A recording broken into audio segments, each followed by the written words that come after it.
right, guys, welcome back to the Compa Talk podcast. Your host John here with Honda. We're back after a 2-year hiatus, but this year we're going to do it a little bit differently. We're starting off with covering the World Cup. The World Cup is just about a month away, so we wanted to get into a little bit more talking about the historical importance of the game, kind of some of our best World Cup memories, and going from there and just covering a few different things and different important topics as to why you should get into the World Cup if you are not yet following. And yeah, just going from there. So today with us, we have Connor. So Connor has been usually relatively on the show every once in a while. You've seen him here and there. And you also got Jose with us today. Big contributor to the channel. He's helped us get it going in a lot of different ways. We have an MLS show also in the works. So as well, if you guys don't know, we are on the Goals TV channel, so we'll make sure to check us out there. We'll link it down below. And yeah, kind of wanted to tee it off, kind of starting more about kind of where the World Cup started, the origins of the World Cup, and then just kind of talk about how we got from, a relatively small World Cup to now a 48-team World Cup. So FIFA's definitely made improvements to the World Cup and changed the way that it's formatted, and now we're in a new era or iteration of the World Cup. So going from there. Yeah, so the first World Cup was actually won by Uruguay, if you guys didn't know. It was back in 1930, bro. 1930. Jose remembers that. Ain't that right, Jose? Easy. Yeah, first off, it's crazy to me. Y'all are hating someone who's watched more football than any of y'all. That's crazy. I'm the most knowledgeable person in the room, quite Of course you are. You're the oldest one in this room as well. Hey, bro, if aged equaled wisdom outright, there'd be a lot of smart mother effers out there. But there's not. Just me, bro. Just me. So you're welcome. You're welcome, Jack. Put that in the book. You're welcome. You're welcome. No, but they did end up beating Argentina 4-2 in that final. But the reason why they got to host that World Cup was actually kind of interesting. So back when historically going back to the Olympics, soccer or football was always played in the Olympics, but it wasn't really taken as serious as some countries would have liked. So with that kind of taking place, FIFA was formed, and on the back end of that, they wanted to create a tournament where they could, kind of come together every couple of years and play for something. So what ended up happening was FIFA recognized Uruguay's gold medals as World Cup wins. So that's why you see teams, as far as when they win World Cups, they'll add a star to their badge. Uruguay's got a couple of them. You'll see our teams like Argentina, Germany, in Brazil, teams that you'll recognize that they have stars within their badges. It's because of their World Cup wins. So Uruguay was allowed to carry them, although there's been controversy within the last couple of years as to them removing those because they don't technically count. I don't know how you guys view that. Do you guys think that should still be counted towards them? Or I feel like they should, but that's just my opinion. I mean, bro, they're one of 8 countries to have ever won the World Cup. Like, if you let that sink in, there's 211 countries on the planet? Yeah. Or that can qualify for the World Cup. Only 8 have ever won it. So, yeah, I'm kind of with you. I mean, like why take it away? But, yeah, bro, that's just my opinion. I think, I'd love to be in that scenario as both the U.S. and Mexico fans. So. But we're not. Hopefully one day we can actually get to that point. But, a few years later on, they went from a 16-team to a 24-team World Cup. And then back in 1994, they actually switched it they announced that they were going to switch it to a more traditional style 32-team tournament, which was in effect from the 1998 World Cup all the way to the 2022 World Cup. So you have a lot of years where a lot of teams didn't make it into the World Cup. You had a lot of controversy in between some of those World Cups.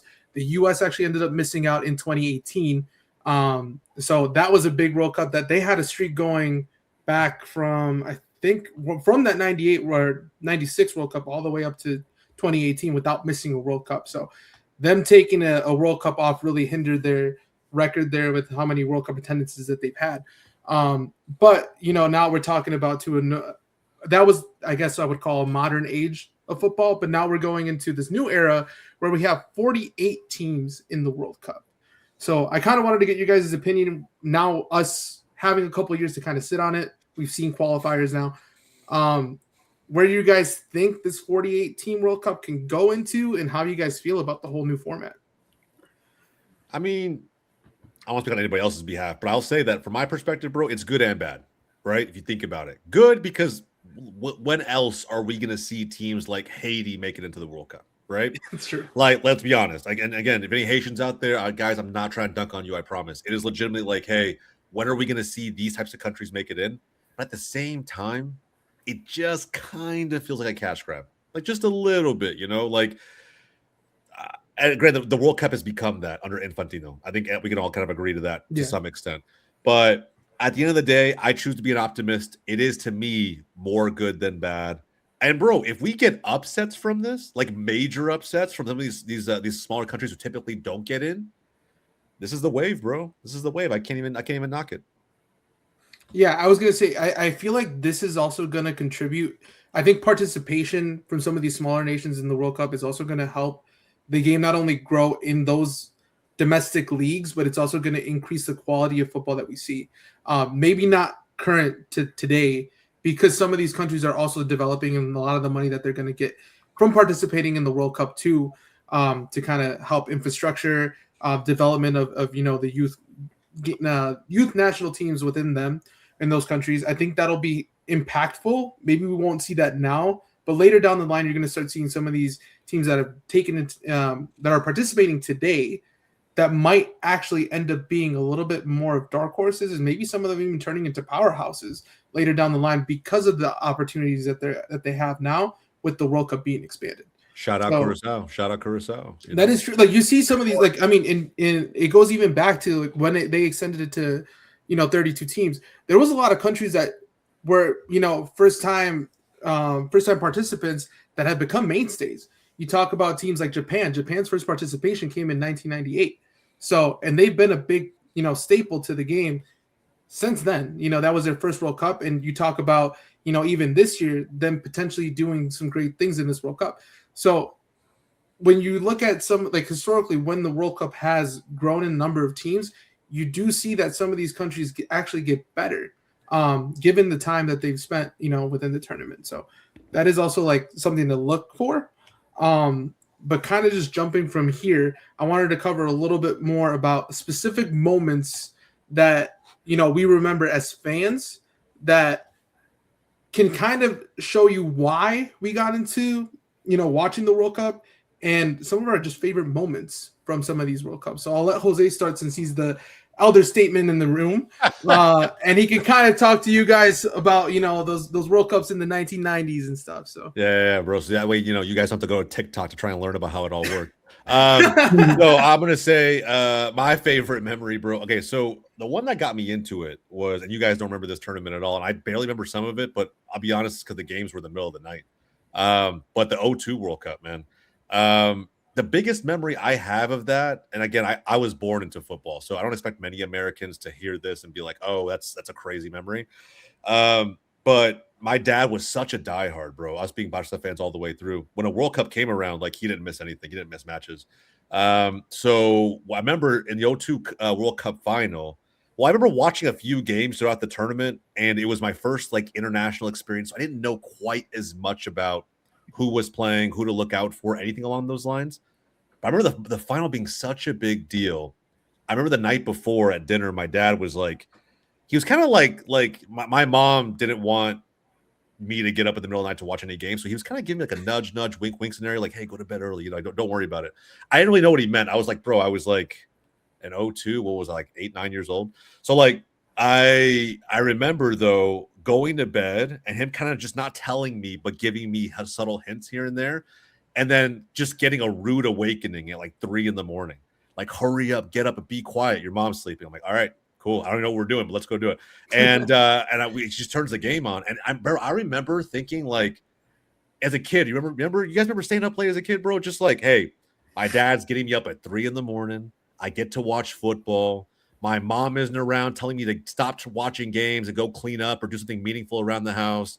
Like, bro, it was honestly like Christmas in the middle of summer. It really was. Like, I remember it creating this scenario where, like, I remember thinking, like, God, I hope every World Cup is like this. Now, granted, it wouldn't be, right? Because we wouldn't be getting up at 3 in the morning for anything outside of an Asian-based tournament, or an Australian-based tournament. But either way, bro, it got me so excited about the game. And keep in mind, this is the first men's tournament I had ever watched. Prior to that, I saw a little bit of 98, but my biggest memory was 99, like the Women's World Cup.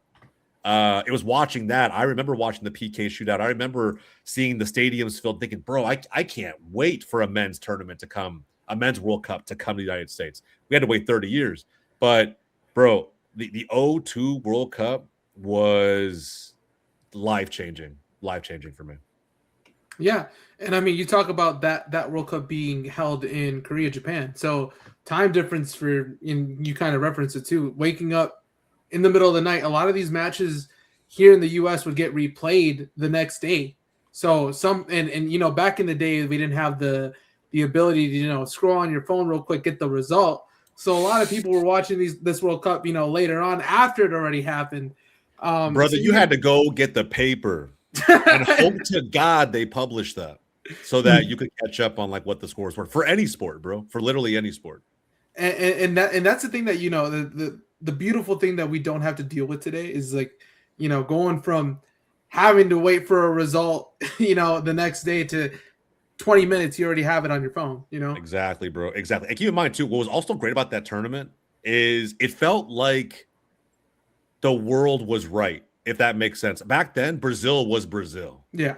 Right? Ronaldo was the El Fenomeno Ronaldo. And so he was the player of the tournament. But even seeing guys like Oliver Kahn as a keeper get like whatever the other individual award was, like there was like an MVP and there was like a best player. Oh, really? Yeah, it was really weird back then. But he got that. Like Oliver Kahn was also an animal. I remember watching that final being like, bro, such a clash. Like just Brazil did things their own way, Germany did them their own way, and it was so different, man. And I appreciate now more as an adult, because as a kid you don't really know. But I remember my dad talking to me about both countries right after the game was over, so I could understand the significance of it all. And yeah, bro, I mean, South Korea being in a semifinal of a World Cup, like how crazy is that? There's a lot of controversy with a lot of the things that happen as to how they got It's okay. It's okay. And it makes me hopeful that a CONCACAF nation in 2026 can get to a semifinal. But that would be crazy. Even through controversy, fuck, I'll take it. Get us to a semifinal. It can be shady as hell. I don't care. But even if we remember, even in the final, fucking go. But bro, keep in mind back then too. I think it was who was the other country that it was just like what? I think it was Turkey, bro. I want to say it was Turkey. Yeah, bro. It's just like again in modern football, that would be shocking to so many fans, right? So. Again, the final was the final. It was amazing. I like the players back then. In my opinion, this is like I'll be a nostalgia merchant. I feel like they're just on a different level than a lot of the players we see today. But yeah, man, all in all, man, I don't regret getting up at 3 a.m. for that game whatsoever. That World Cup was what a lot of footy based games were based off of, the 2002 World Cup. A lot of footy, like video games, like video games, like arcade games and stuff like that. Oh yeah. I could see that. I could totally see that, bro. Bro, you know what's crazy? Shout out US fans. I was talking about individual awards earlier. Bro, Landon Donovan got named in that award list. Mm-hmm. You know what's crazy? I don't really like LD, but like he was like the best young player of the tournament. In the modern era, that is the US's best ever finish is 2002. It came against Mexico, granted. I mean, that's what I'm saying. It's like that. I understand why U.S. fans want to put that out there, Landon Donovan especially. But again, I'm not impressed because we've been beating Mexico for a while, or at least like, okay, cool, that's the best team we've ever beaten. Go beat someone in the top 10. You know what I mean? Like, go do more than that. Like, excel from 02. Yeah, and I think a lot of people want that. They felt like 02 was going to be the start of something, and it really didn't become anything. Yeah. Given that for many reasons, I think development in other sports. Around the time, there was a lot of sports that took more importance to a lot of the U.S. fans. And equally, by the way, that is also that's the U.S.'s best finish. That's also Brazil's last best finish. That was the last time they won a World Cup. And that's the crazy thing. It's a redemption. It was a redemption for El Fenomeno. Talking about back in '98. That mysterious did Nike make him play? Was that something that was kind of taken into place that Brazil ended up losing that final, but then going to redeem themselves in 2002, being able to win that, and Brazil haven't reached the heights or at least sniffed that I guess you could say if Neymar didn't get hurt in 2014, but in 06, they had a fair chance, but then eventually all roads led to France. So it's just like, and Zidane was playing in a legacy tournament that year. So talk to me a little bit more about like 2006. What do you remember? What were some of the most important things from that World Cup? 06 is my favorite World Cup of all time. Really? It is my favorite World Cup of all time, bro. 06 was straight vibes, bro. And this is, keep in mind, I was also very excited for the U.S. game, the first U.S. Opening game that year. So excited. I remember getting shit on 3-0, but by the Czech Republic. But bro, Rosicky had like that tournament earned him a spot at Arsenal that summer. So I mean, he had a worldy tournament. But the 06 World Cup was great for so many reasons. I think the marketing for the tournament was phenomenal. Everybody remember the Adidas commercials, the plus 10. It was all the old legends.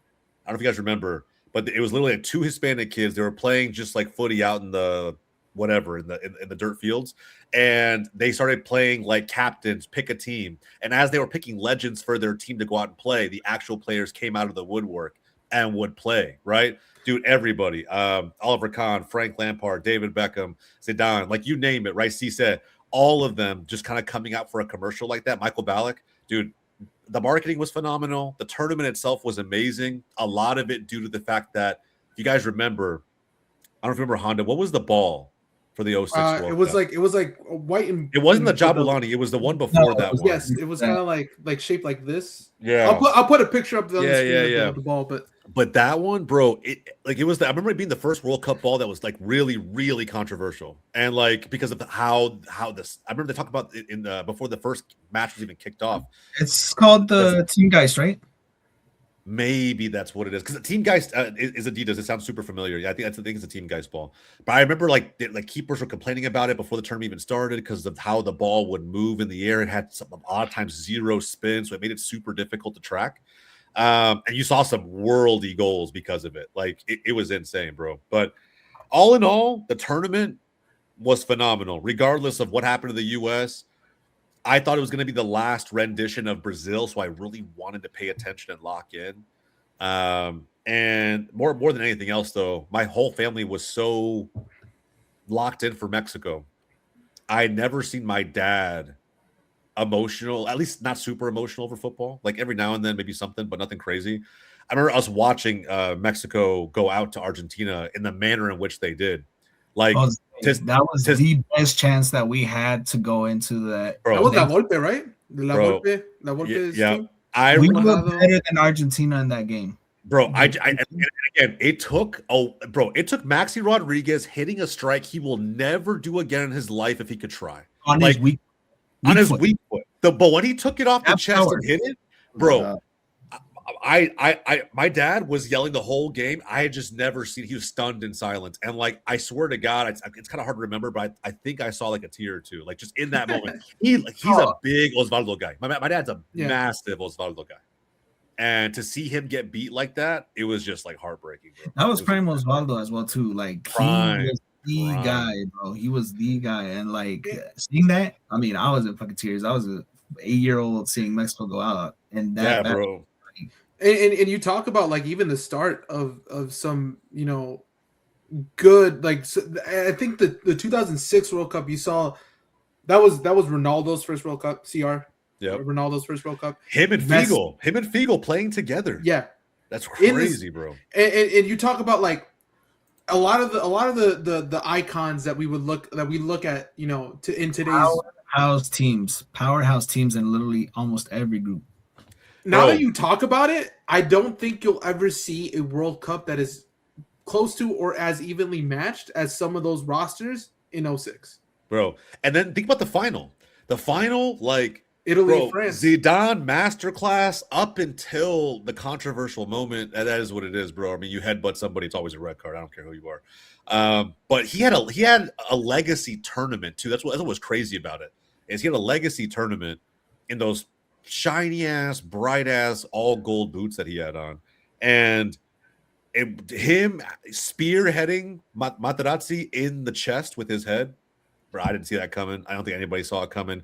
But even then, they still had a chance to win it. Trezeguet misses the penalty. I'm like, bro. I wasn't going for France, but I'm just like, this was Zidane. And keep in mind, I was a Barca fan at the time who had a poster of Zidane on his wall. Let that sink in, bro.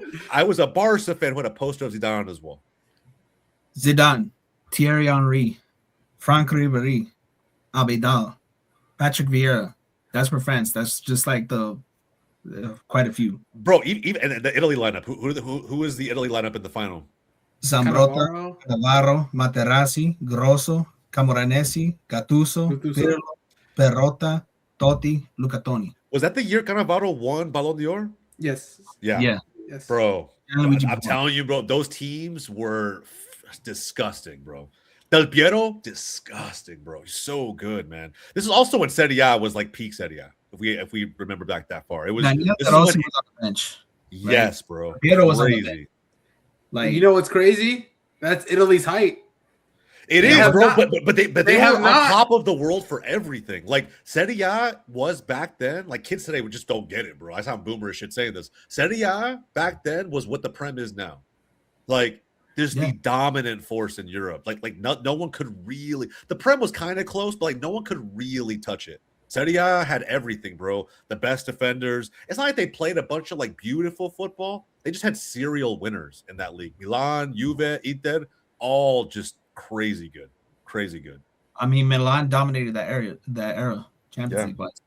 Yeah, bro. I'm telling you, man. Like, yeah, they go to 3 Champions League finals in the early 2000s. Like I mean that era for Italy was so good, and little did they know that was going to be as good as it got for like decades. I mean, it's crazy. Yeah, because it's crazy because they to kind of piggyback off, they win that final, and then they go into 2010, and you talk about a 2010 World Cup that a first World Cup ever hosted in an African nation, first time ever, in South Africa that is mainly remembered for the Vuvuzela. If you know the sound, that iconic buzzing sound. It got annoying, bro. It got annoying after a while. I was like, I don't want to hear this shit, bro. Like, I get it. I want to hear the fans, but it's just the buzzing. I'm just like, I don't know. You would hear the buzzing, and you already, like, everyone at first liked it, but I think looking back on it, I don't think you've ever starting off the game, okay, yeah, fine. But, like, to do it the whole game. Bro, you know what I mean? I don't think you'll ever see a World Cup like that, though. No. But let me ask you, speaking of South Africa, how pissed, Honda and John, were you guys watching the opening game for Mexico? Honestly, bro, when the first goal went in, I was like, there's no shot, right? Like, there's no shot we're going to be the laughing stock in the opening fucking game of the World Cup, right? Like, there's surely. There was a goal from, I think it was Vela, supposedly offsides, which it wasn't. We should have won that game. We didn't have VAR back then. I'm just glad Rafa scored. At the end of the day, I love Rafa Marquez. I idolized that dude for such a long time. That's like, I mean, but again, a Mexican to make it to Barca, bro, he was royalty in our family. Like in our family, he was. But even then, you think about, like, you talk about Rafa Marquez. That was his starting streak. He scored in every single World Cup, all the way up to his last one in 22. That is the. From 2010, he might have. Did he score in 06? I know he scored in 02. Did he score in 06? Yes, he did. Yeah, he did. So the run goes from all the way back in 02 to all the way to 2022. And what is that? 5 World Cups? Yes. Yeah, bro. I'm telling you, man. And the fact that he's from Michoacan, like my dad's from Michoacan, like, bro, I'm telling you, he is legit. He is legit royalty in our family. Like, no bullshit. You talk about the longevity piece of it, right? Because you have a lot of these players, and we're talking about historical players and moments that have been. I'm gonna get sad, bro. We went from Rafa to what we have now, guys. I'm gonna cry on this show. No bullshit. No captains. I'm sorry. Like, I mean, he's right, but it's like nobody's listening, right? And then he's injured now. No captains whatsoever. Take me back, guys. Take me back to 06, bro. Fuck it. 2010, whatever. I'm telling you, in that 2010 World Cup, there was some crazy moments too, because you had shit coming out of the front. Like, both teams that made the final in 2006 were in shambles in 2010. It just shows you how much, even 4 years, how much things can change, and how much within a group of players, everything you could be from the top of the world making the World Cup final 4 years ago to not even making it out of the group. Yeah. And you get to the point where you had France having an awful World Cup. England were shitting the bed in a World Cup where arguably they had probably one of their best, at least in development, one of their best midfields that they ever had. They had a really good defensive line, and you had all the what you would call the superstars like a Rooney in that World Cup, or Ronaldo, a Messi. They didn't ever really show up. So just as much as you can hear these World Cups having big names, sometimes these World Cups the big names don't show up to these tournaments. Yeah, but I'm just saying, bro, like for France specifically, it was so bad. I'm not gonna lie, I never thought in a million years at a World Cup that Mexico would beat France 2-0. I never thought in a million years. Granted, the goal was offside. You got to be honest. I don't give a damn. If we let the biggest suburban dad of all time in Cuauhtemoc Blanco score against France, they should be ashamed of themselves. El Tío made it, bro. El Tío made it. Yeah, bro. I just divine justice, bro. They said it was an offside versus South Africa Vela's goal, but it wasn't. So we gotta go back. True. But then I know Honda was proud watching Cuauhtemoc score that shit. I know. But then you move into the knockouts. On the freaking playgrounds too, bro. I'm like, but then you get into the knockouts and you get into the controversy of Tevez' goal being offside against Mexico. They replayed that goal in the stadium, by the way. Yeah, which is like a cardinal sin. This is before VAR, so. You had not only did that specific situation happen, but you had a Lampard goal. At the time, goal line technology did not exist within the game. Lampard's goal against Germany was not called a goal. So if we were to introduce VAR into a lot of these games, a lot of the moments that you would have gotten in these World Cups, you don't get them at all. But everything netted out. But let's be honest, bro. Okay, talking as a Mexico fan, let's be honest. We don't touch Germany in that World Cup. Oh no. I'm sorry, bro. Like honestly, that's when Thomas Muller was kind of like discovered to an extent. Like we finally we saw like, oh shit, who is this guy that's not named Klose or Podolski that's banging in goals? Oh, it's Thomas Muller. So Germany was. I mean, Sami Khedira, Mesut Ozil. There were so many damn players for that squad. I'm like, even if we get past Argentina, did Ozil move to Madrid off of that World Cup? Yes, he's had in 2010. Yeah. Yeah, so he was still like Werder Bremen Ozil at that time, but I'm just saying, like yes, I agree with you guys. I'm honestly more pissed about like the 2014 World Cup for being for real, but like the Argentina thing, the Tevez goal, sure, but like I think technically they probably still were slightly the better team that day, and no matter what, either team was getting smoked in the next round. Yeah, it's just and you look at like again, we just talked to Muller for the prior World Cup.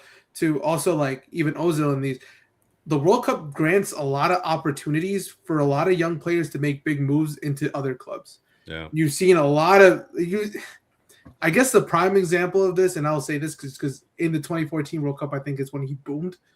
Xherdan Shaqiri from that 2014 World Cup. And I know you're laughing because we have Chicago Fire fans brought up Shaqiri in a World Cup episode. Like what? The guy who hates Shaqiri for Chicago Fire. But we have to talk about the fact that this man gave Switzerland one hell of a World Cup. No, that's fair. He only shows up for Switzerland, and it's only in the biggest tournaments. Like you'll never see this man score for like maybe Basel. But you won't see for Chicago Fire. There's none of those highlights out there. There's got maybe 2 goals in this whole time. What highlights does he have for Liverpool or Bayern? He's got a couple for Liverpool. He's got a couple for Liverpool. He has a few for Bayern as well too. It's not like a few. Like one, I'll tell you, every one of those scenarios, he wasn't the highest paid player on the team. That's for damn sure. But you talk about moments of piggybacking off those things. Yeah. In that 2014 World Cup, I remember, like, for me specifically, and it's one of the World Cups that I remember more vividly, because it was a summer where I was going into high school. I was doing captain's practice for our high school teams, so I was just going to be a freshman in that year. So I was going to all these captain's practices, like World Cup in the afternoon. Like, you talk about like prime football vibes. This is football all day. Go to practice, get home, shower, watch the games. I remember vividly when we were playing the Netherlands, right? And we all, like, I think for all of us, in that entirety of the World Cup, Mexico was kind of one of those teams where we had, like, leading up to that World Cup, for me, it was, having to go against New Zealand, in the playoffs to get into the World Cup. You know, I was like 13 years old. The U.S. had to save us. You know, I was over there damn near in tears, over there celebrating that the U.S. scored. Mind you, I do not celebrate. I don't support nor like, and more or less now I don't really give a shit anymore. But back then I did not support the U.S. at all. Yeah. So the fact that I was over here in shambles crying, thanking that the U.S. scored for us to get into a playoff, that span of that, you know, going into that World Cup for us was probably one of the worst ones that we've had. So Mexico even making the World Cup, and there was a lot of doubt behind that team, and Piojo coming in, kind of taking over from other managers and this and that, not knowing that that World Cup was going to give us the best hope and vibes that I think any, apart from maybe the 2006 World Cup squad, that any other squad gave us. And you go against the Netherlands and you watch this game and you're all excited. Gio scores coming off after it was after halftime, coming back from the break. Gio scored maybe within the next 10 minutes after that. Yeah. Scores a worldie, by the way. Not a very easy goal, very long distance shot. For a lot of us, I don't know how you guys felt, but for me, it was like, I think we might actually do it. Like, this might be the World Cup where we might actually make some noise. And you go from celebrating that to, you know, Mexico giving up a goal. I think it was Snyder's volley, right? If I'm not mistaken. Yeah. Hell of a goal, by the way. That era for the Dutch was insane. Not even just then, 2010 too. I mean, like Snyder, Robin, like that team was Snyder at his prime was so filthy, bro. This was Snyder under Mourinho at Inter, by the way, like 2010 to 2012, 2013 era. So he was so good, bro. He was so good. And then you get to the moment, right? The iconic moment, the iconic no era penal moment, right? Yeah. And it's hard to talk about this, even like, you know, we're over 12 years at this point from that moment. But it still stings to this day, because if we had VAR back then, that's not a pen. I don't know. Maybe it's still VAR might find a way to still fuck us out of that, like, to be honest. But like I don't know, man, because interpretation is everything. You know what I compare it to? For all my casual friends out there who don't watch footy, I compare it to that same year, maybe 2014. If anybody's an NFL fan, when the whole Dez caught it moment. It's like it's not so much that, like, it's just there's so much emotion to it, bro. You know you can win this game, and you have a referee's decision as being the only thing preventing you from winning this game. You just feel absolutely robbed. Absolutely robbed. That's how no era penal felt. I literally felt like I remember my dad being like, "Why do we even watch this shit?" Like, he was. I remember he was just like so mad, like almost like, I'm done watching international football. Like, this is actually insane. I don't know, man. It pissed off a lot of people, but I will still say I saw my dad more emotional in the 06 World Cup going out that way than he was more angry about the whole Robin no call, or the Robin call. And this was you know, this was prime era of me collecting Panini stickers. I had a Robin sticker. Dog, I ripped that shit off like right away. Bro. I had a Panini of Robin. This man put it up on the dartboard and was just throwing. Mind you, I still probably have them. They're probably somewhere in my parents' crib. I still have the 2014 Panini stickers. And I have a lot of them. But though that moment for me was like, because for me it felt like I don't think I'm ever gonna watch my country get to the point where we might even have the potential to make it that far. So in real time, kind of realizing that and watching the penalty go in, and you were hoping, like, you know, maybe Huntelaar's nice, maybe he misses it on purpose, you know, like he was pretty lethal back then. He was. Yeah, no, he was amazing for Schalke. But yeah, you talk about, and I was thinking, I'm like, you know, maybe he's gonna be nice, and maybe he's gonna miss this, and, you know, maybe we have a little bit of hope.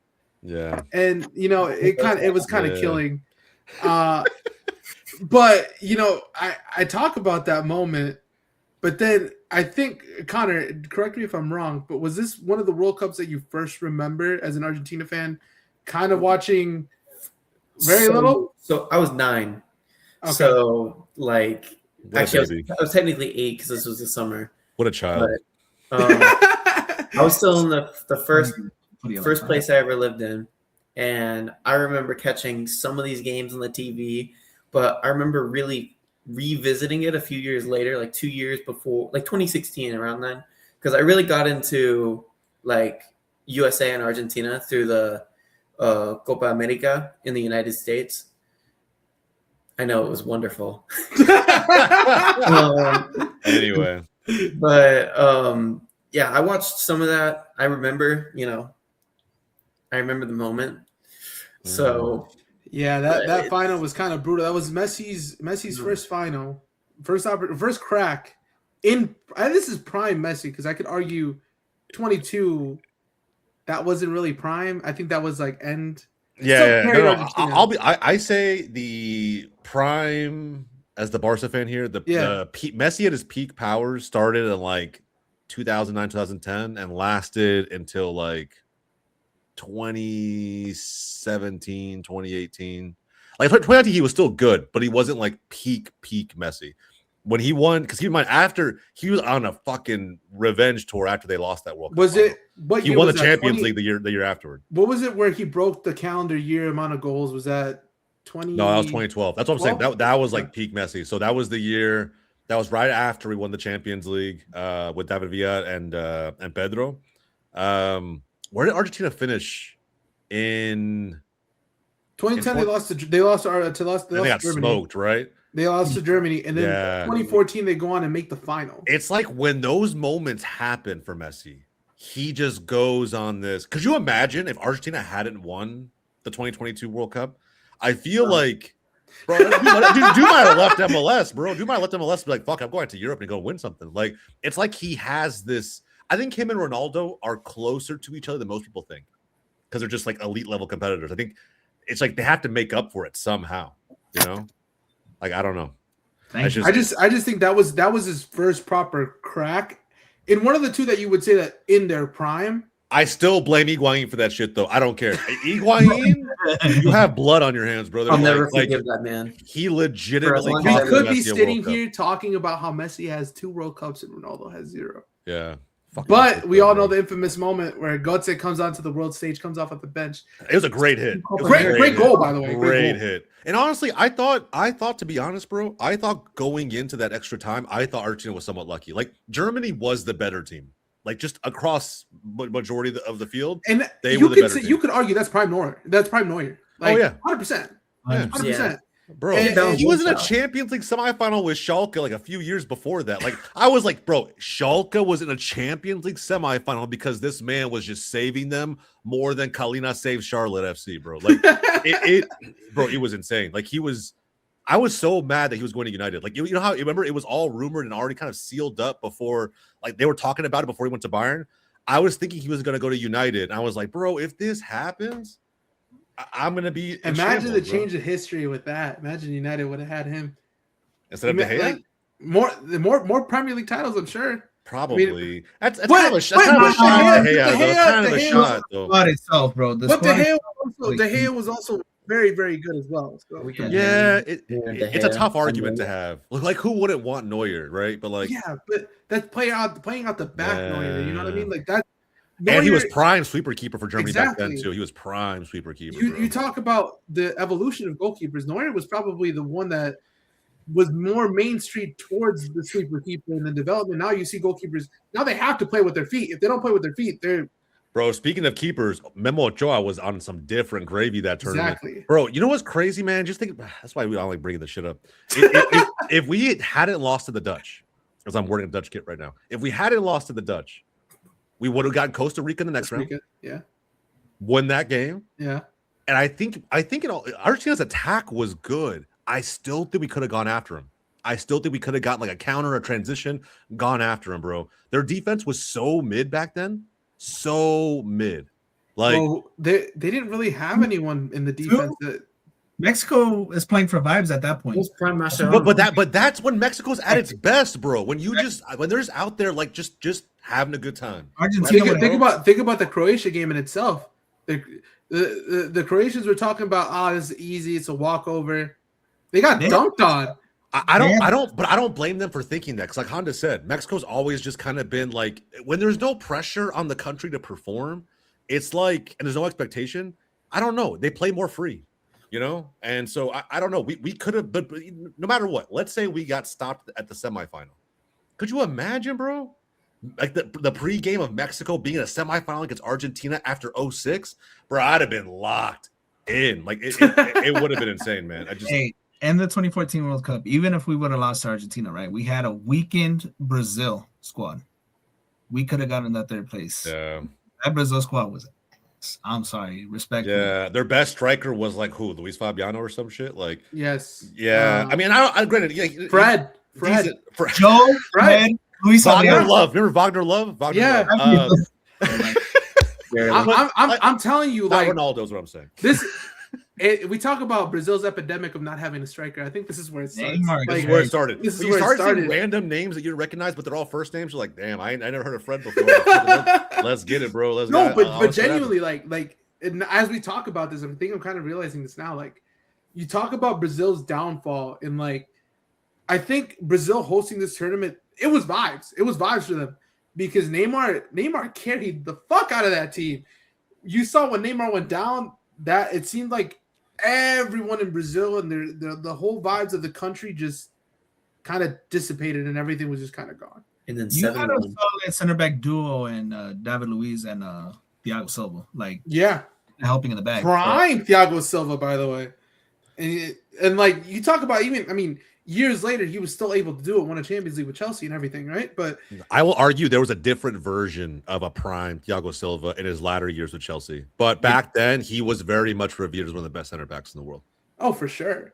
And I mean, Dani Alves was still playing very well at the time. David Luiz was still good. Yeah, that was wild. Free kick he scored against Colombia. Yeah, and bro, we'll talk about how Brazil exited in a second, bro. But if you remember that team, bro, do the streets remember Paulinho? Bro, as a Barca fan, that one season we had with him, he was vibes. I wouldn't trade it for anything. I really wouldn't trade it for anything. He was so slept on. But bro, I mean, everyone from Ramirez. Yes. Bro, Chelsea misses that dude so much. Chelsea Talk fans about missing box players to box. like that, bro. Insane box-to-box player. I'll never forget the goal. I'll never forget the goal he scored on Barca and knocks out of the Champions League, bro. The dude was insane, bro. And I feel like he had a path very similar to like Gabi Jesus now, where absolute slums of Brazil. And just kind of made his way all the way up. Willian was still good. Hulk, Hulk, yeah. Hulk. Because look at what he's become. Luis Gustavo with Bayern. Julio Cesar still there, by the way. Julio Cesar, yeah. Dude, that guy was shithousery at its finest sometimes. Like, he had a little bit of Debo in him. That's probably a controversial thing to say as an Argentine versus a Brazilian, but he had a little bit of like shit talk at the line, like, fuck you, I'm gonna save this. And yeah, man, I mean, all that to just get to have Neymar's back blown out. Pause. Hey, bro, it's still correct. He broke his back, and then, bro, to get slammed on that hard by Germany. I remember watching it. I know John said he was what grade were you in, bro? What age? I would have been going into ninth grade, so I've been like 13. Bruh. 14. The power was out in my house, and I was listening to it on the radio, and I'm just like, no fucking shot that Germany is scoring this much. There's no way, bro. Bro, it was like my first year. It was my first year working out of college, bro. Like, no bullshit. And I remember there's a lot of us in that office that were footy fans. Not too many of us, but a good amount of us. We all just stopped working for the day. We all, like, someone had a screen on, bosses weren't walking around, so none of us worked the rest of the fucking afternoon, bro. We would just like watch. I remember we were all watching that game thinking, how have we underestimated Germany this bad? Like, they are dunking on them. Like, there's no way Neymar carried this team that much, you know? It was insane, bro. I think that, but it was almost like the spirit of the team was just gone. Yeah, that's what I'm saying. It's almost like if Neymar had gotten hurt, but it wasn't that bad, I think there still would have been like, guys, if we can win this game, get to a final, maybe he'll be back. But because he was out, yeah, I think like they lost so much with that, man. It was crazy. Yeah, and like I said, I mean, that was, I think for Brazil, the last push of that 7-1, Brazil hasn't been the same. Granted, they have the players today that they could do things. They could. Yeah, if they show up. But that's exactly the point. That's the if they show up. If and that's the difficulty with Brazil. It's like a lot of these, like historically, Brazil's always been a powerhouse team in these World Cups. Yeah. You match them up now, and it's just not the same. Yeah. Before you don't get scared. Before we move on for the 2014 World Cup, I was just gonna say, like, keep in mind there were a lot of individual talents that we discovered in that tournament too. Yeah, James came.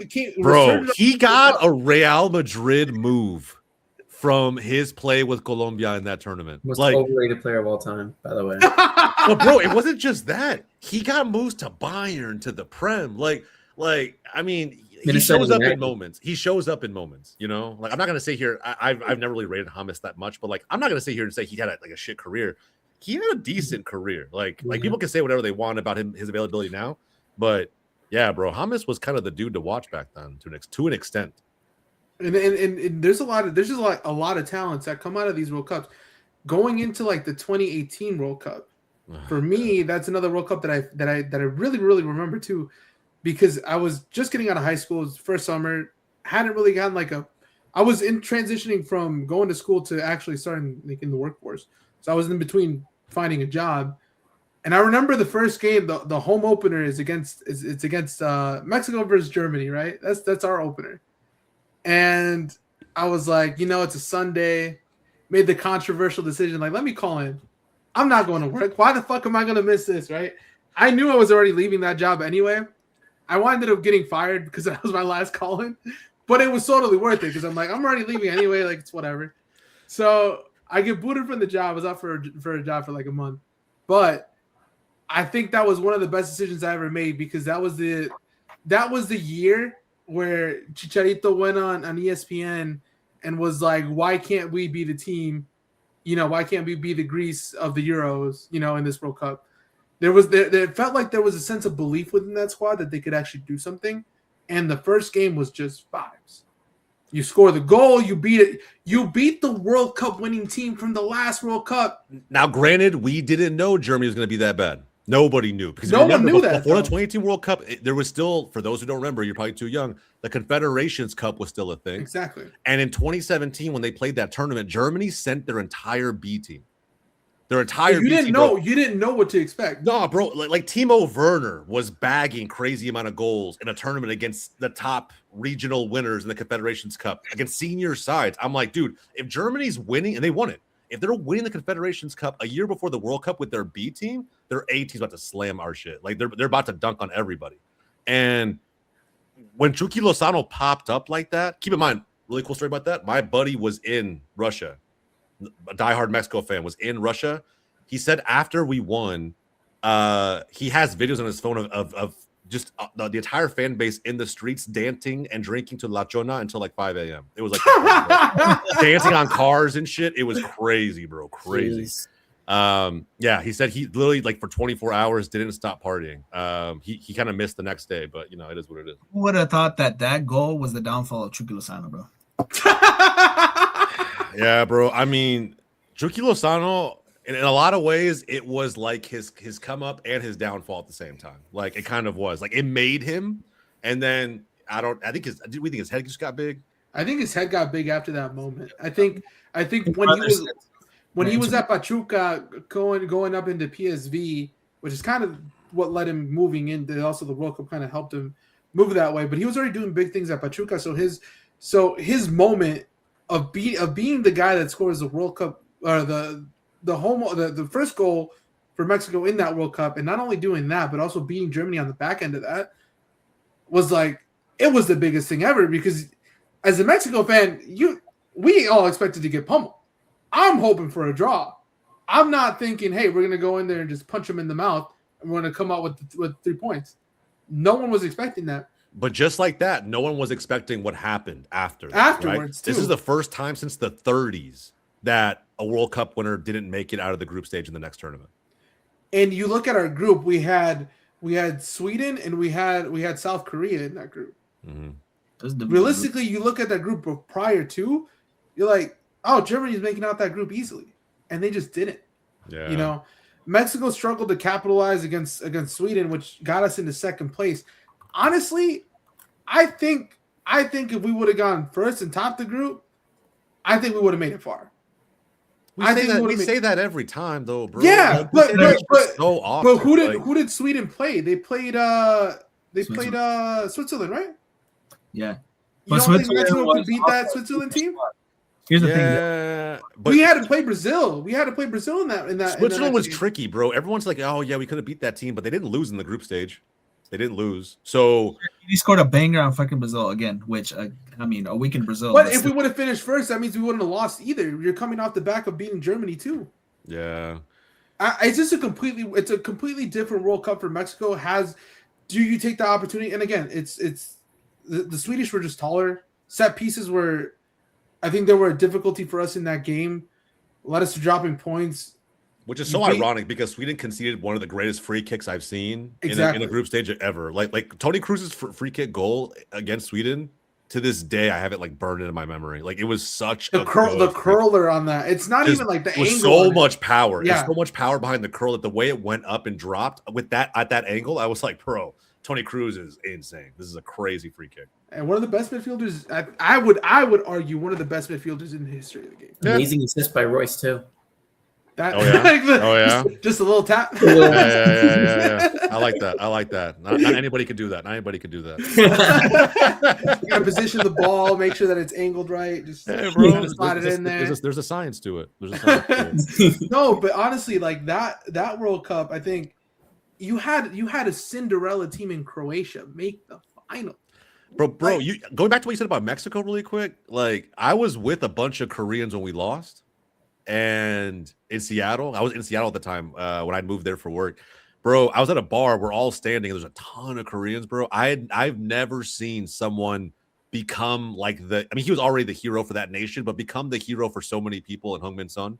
Like, oh my God, he ended Mexico and then not being able to get to the top of the group. I'm like, since when are we rivals? When are we enemies? Like, what the hell is this? I don't know, bro. It was so wild. But yeah, man. I mean, again, it's just like another scenario where I'm just like, bro, we could have done this, could have done that. It is what it is. I mean, again, to go back to that time period today, they talk about the struggles in what we're dealing with today.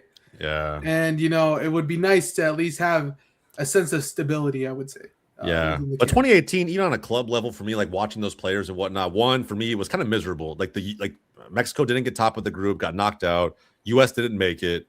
And on top of that, bro, like the players that played for rival clubs, like for example, seeing Modric go as far as he did with Croatia, go on to get the Ballon d'Or, like Belgium's golden generation. I wasn't really ever a big fan of Hazard and some of the guys at Belgium, like it's just like, bro, I don't like it was so tough for me, bro. Like I watched every game, but it's just like, I didn't enjoy it as much. I really didn't enjoy it as much. That World Cup hurt me so much.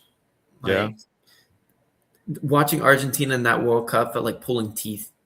It's true though. It's because they had a fall off. You come up with again. We talk about the heights of you make a final.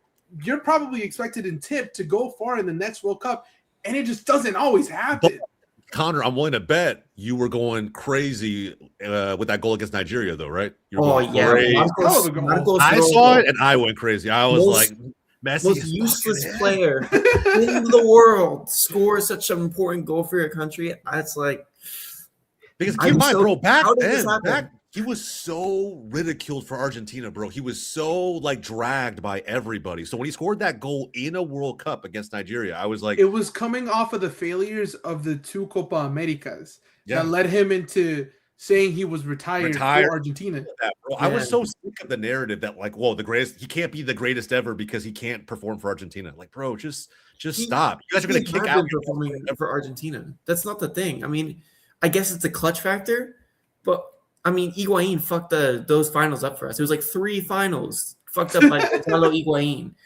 And again, I can never forgive that man. Like, we went from that Iceland game where we drew.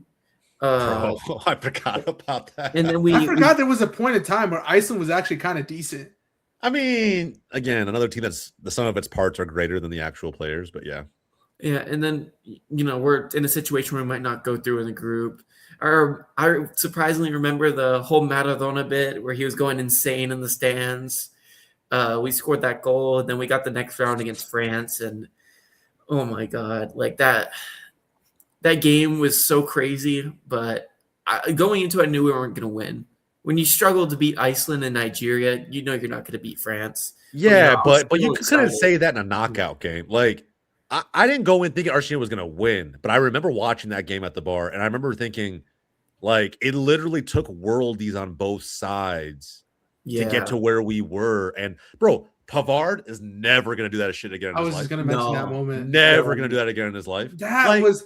Tell me though, that wasn't one of the cleanest strikes you've ever seen in your life. Bro, I'm a defender, and I was like, man, I will never hit a ball like that. The ball literally went. It went down, and then it started coming back up. It had this kind of spin to it. It was so crazy, bro. It was so crazy, man. Like I was like, this was one of the greatest games. I was like, but we'll never see. I don't know. We'll never see some of the players do that ever again. The worst part was that was. You could argue that was the highlight of his career. There's no. He hasn't won a lot of trophies at Bayern. Yeah, but it doesn't compare to like a World Cup goal like that. That's probably one of the best individual moments. Every time I would see him play for Bayern, it's just like, why are you not on the bench? Why are you not out there? He was okay for Bayern. I mean, he was a great player at Stuttgart, but like at Bayern, he wasn't. He wasn't supposed to move the ways. He was just supposed to kind of do his job. He was playing. When he wasn't even a right. And I think this World Cup, was this the World Cup where all the England fans started just constantly singing, "It's coming home, it's coming home." That's when it started. It was right around that time. And it just never came. It just never went home. It's just crazy that, again, bro, like erectile dysfunction. It's just crazy that, I mean, again, if everybody remembers that Croatia team, it's not like Croatia. They had a few really good ballers, Modric being the leader of them. But like outside of that, bro, it's another team that just had an identity, knew what they wanted to do, and knew that at the end of the day, bro, this is just a collection of really good individuals. That's really kind of it. And majority of them English who don't play highly technical football anyway. Bro, we can beat them. We can go at them. And I feel like I remember watching that game thinking, it doesn't really matter. I think whoever wins this game, you're just playing for the first loser. Because I think, I mean, I don't know how you guys felt, but I felt Belgium and France was the final. Yeah, it honestly felt that way. Granted, though, the way that Croatia was playing in that tournament, it almost felt like they were just on vibes. Like they made the final based off just vibes. And the fact they also had a real striker back then too. They also had a real goal scorer. Yeah. And Mandzukic was on another level. Freak, bro. Yeah. He was so good. I hated how good he was, especially playing for Bayern back then. But the crazy thing for me was like a lot of these Croatians, they weren't young. They weren't like a Belgium, where they were in a Belgium in 2014, where you have this golden generation of like young players coming through. They were on the older side. So making this final, Livakovic had a hell of a tournament, by the way. Shout out him. But Rakitic was also good in that tournament. Yeah, they were in their early 30s. They weren't like, they were on the way out. They weren't like coming up. So for a team like that, an older team that you could say kind of rallied behind each other and made a push for the final, I have to give it respects and props. But yeah, I mean, there was just no way that France was going to lose that final. Like I would have found it very difficult to believe anyone would have picked Croatia to win in that final. When both teams made it. It doesn't measure up to like other squads, like as far as like historic wise, but like some of the names here, Subasic, Lovren, Vida, Brozovic, Rakitic, at that time, they were playing for some of the top teams in Europe. So like, they were. That's what I'm saying. Like they had some low key ballers. Lovren is not someone I highly rate as a center back, but he was still getting good minutes for Liverpool. He did his job. He did his job. He did his job. That's probably that's what I mean. Livakovic, I think, had one hell of a World Cup. That World Cup too. Again, spearheaded behind literally Modric putting on a fucking backpack and saying we're pushing. Yeah, but they had two very, very good, highly rated center midfielders that were able to control games when they needed it to happen, and that's where I think Croatia was underrated. Yeah, because you still had Perisic. You still had, like I said, Perisic was good too, bro. No, Perisic was fantastic. This was Perisic at Inter, no? Or was this prior to that? It was Maybe still, Bayern. Was it Bayern? No. I think Bayern was around 2020, right? Yeah, I Yes. want to say it was Inter. That sounds right. That sounds right. I'll have to go back and look. But it doesn't matter. He was banging in goals. Like he was a very underrated winger in terms of being like, you couldn't really call him world class, but he was still pretty elite. And bro, his ability to just also play in different positions all around the pitch, he could do that too. Yeah, man, he was so underrated. And then you talk about another emerging superstar in Mbappe. Like Mbappe had just, what was it, in the 2017 for Monaco? I think this is. Did he win the World Cup when he was at Monaco, or was that after his move to PSG? I think it was before. I think he moved to PSG slightly after that. In 2018, I thought he signed with PSG in 2017, but I could be wrong. It was either then or before. It roughly sounds correct. I think it was 2017, the summer of 2017. Yes, because Mbappe came out 16.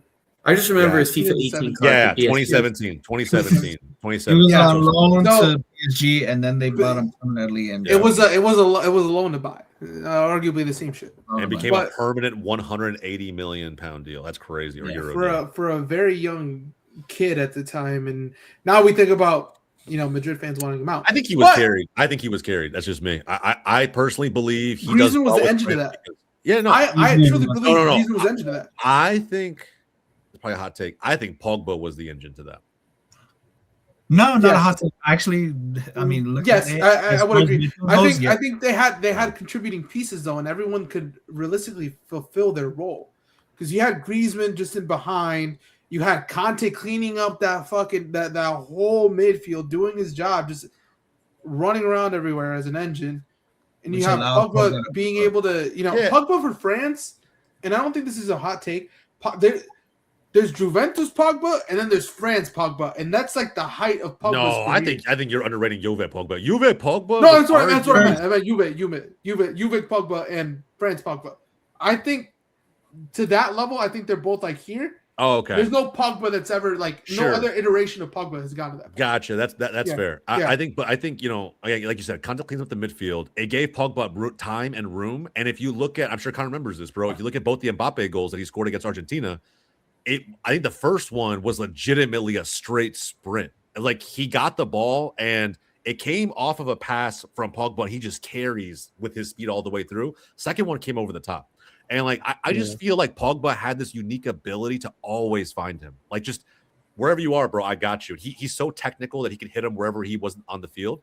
So I don't know, man. But when I watched the games, Griezmann carried France in a lot of ways. But I think Pogba set up Mbappe for a massive start. I'll ask this question, and I'm interested to know the answer. But does that 2018 team give Argentina a better run for their money in that 22? If we swap France teams, because arguably that 22 final is probably the best World Cup final ever in terms of just very similar teams. They are very similar teams. Very similar teams, yeah. I think there's a difference though, because I think Pogba would have made a difference in that 22 one. Who was the starting front line for the 2018 France team? Giroud, Mbappe, Griezmann. And 2022 might have been 22. Oh, my bad. Wait, no, you're right. You're right. You're good. I asked about 2018, but I say that because in 2022, I think they had better athletes for the team. They had Dembele, they had Dembele, Griezmann. Thuram was in there. You look at the lineup. It's Giroud, Griezmann, Matuidi, and Mbappe. They had more technical ballers in 2018, but better athletes in 2022. And I think that they had a little more to supplement Mbappe in 2022. I also think they were like in 2018. I think the reason we asked this is because they were the clear favorite. Yeah. And I think when you look at the game against Messi in Argentina, it's like it's Messi. How much are you actually going to bet against him in a final? So it seemed like it was much closer maybe than it actually was. But all those players grew together, man. Minus the handful of them, you almost logically have to say in 2022 they were better. Now that I think about it, Matuidi and Conte in the final, like literally both in the midfield, letting Pogba play kind of that camera. That's what I'm saying. And let him loose. Griezmann, I mean, obviously he's not a winger, right? But like he would. Griezmann's best position though was always behind. He was always better as a 10 than I feel like he ever was on the wing. I think in his younger years when he was at Sociedad, he could run the wing with Vela, and that was fine. But I think as he got older, technically, I felt like he was always better in the 10 role than he was in the wing. He was and the it just original. never really worked for Barcelona too. You can kind of speak. Yeah, on that he was the original Julian Alvarez. No bullshit. Like that is legitimately what he was. Like good speed, good pace, not crazy breakaway pace, but good pace. Highly technical, probably operates just as well as a second striker. But he could never be the guy, the number 9. Like just couldn't. Tried it, just it's not really him. You can't feed him like you would feed a traditional number 9. Like that's what made Giroud so impactful for France is that you could just feed him over the top, you could feed him on the ground, and he'd find a way to put it in. Griezmann not necessarily that clinical, but all around just a pure baller. I mean, you have to include him in those squads, even as good as they were. Same thing for Julian today. Yeah, and I mean, talking about Julian, Argentina in 22, you talk about a lot of like. We're going through these World Cups and kind of talking more like the bigger highlights of it. One of the ones that I would say is Mexico getting grouped. I mean, I think individually as hard as that was for me, I do remember that one. That one was hard because you have Mateo Chavez scoring one hell of a free kick. I don't think that there's a lot of free kicks and moments in the World Cup, but I think for Mexico itself, that free kick was one of those where you're just like, get the fuck out the couch and you're just running around because you're like, what the fuck? It took me by surprise. It I didn't know. I was like, what just happened? Like, who was that, bro? Was that Pardo? Who the fuck was that, bro? Like, it was a rocket, dude. Bro, I honestly didn't think he had it in him. And you just see that hit the back of the net. You're like, hopefully, fucking Poland can hold on. We're over here saying because Argentina started very poor in that tournament. A lot of people remember about them winning. A lot of people don't remember them losing to Saudi Arabia in the first game. I remember. They were scared of Mexico with the potential that Mexico could have had to beat them, but Tata Martino went with that horrible ass lineup. But it was still a good game. Like, you can say what you want about the lineup, but like Mexico still played well. It took a crazy strike with 15 minutes to play from Messi to open up that game. And again, it was a fantastic strike. I mean, like, I don't know what anybody else does about that. And then the Enzo goal, it's like whatever. But like, I still stand by this. I think Mexico played well. We didn't play to win though. That's the thing. And I saw it like out of the players as well too. They were clearly the better team though. I feel like we had to be cautious a little bit, like not play negative the whole time, but like there was a sense of negativity though behind that game as far as like where you saw the lineup. And I think for even me, because I always don't know. I think hindsight to it now, back to when he first took over as manager. When he first took over as manager, I thought, we were winning games by 3 goals. Mexico looked like they were more potent at the beginning of Tata's tenure than at the back end. And I think at the back end he just didn't give a shit. But it didn't seem like there was enough care and emphasis. Because you look at the game against Argentina that we played, the lineup that we put out, you're thinking like, what the fuck is this? Like, you just basically want to lose. Like, you remember when that came out? I remember when everybody was like, oh, Tata is just like he's just setting up his home country to win. I'm like, bro, you guys are insane. You think he's throwing this game? No, he's not. He's just being he might have overcorrected. He might have overcorrected being cautious, but like, come on, man, respect the opponent. I think to an extent. Just respect. I think it's because it's an Argentina and Mexico thing. Like we historically in the dynamics between both countries when it comes to soccer, it's always a thing, right? Argentinians they've always gone the better hand of us. For us, we don't back down from that shit. So, it's always kind of one of those things where you want to see your team like, hey, they might be better than us, but we still want to go out there and compete. And it just didn't seem like that was the case. Yeah. It didn't seem like we went out there to compete. I never really subscribed to that Argentina rivalry. I never really I don't know. Some people feel adamant about it. Me and my dad are kind of the same way. We're just like, I don't know, bro. It's like, we haven't won a World Cup. We haven't won as many tournaments. There's nothing there. Yeah, it's just like I don't get the hatred, but that's just me. I don't know. I mean, from the Argentinian side, I don't really have any hatred or rivalry with Mexico. Like, I guess from the U.S. side, there's more, or there's a lot more there. There's definitely more there. Yeah, if there's not, in anybody's opinion, if there's an Argentine who feels like we have more beef with Mexico than the U.S., I need to light a joint with you. You got to walk me through this shit, bro. Just like walk me through it, because I have no idea. I have no idea where it comes from. Like, I don't know. The first time I heard about this huge Argentina-Mexico rivalry was actually John telling me that, oh, I just don't like Argentina. I'm like, what do we do? We just win. It's the attitude. We can talk about a lot of things. It's the attitude. It's the. Well, that's how we. If there's an incarnation of an Argentinian that I don't like, and I'm not trying to be. Hold on. Are you gonna say Dibu? Are you gonna say Dibu? It's Dibu. Bro, I'm not gonna lie. I'm not. It's Dibu. Hold up. No way, this. He got a little mini Dibu. Respect. I have a little bit of Dibu, bro. Yeah, Dibu Martinez. Bro, I never understood the hate for Dibu.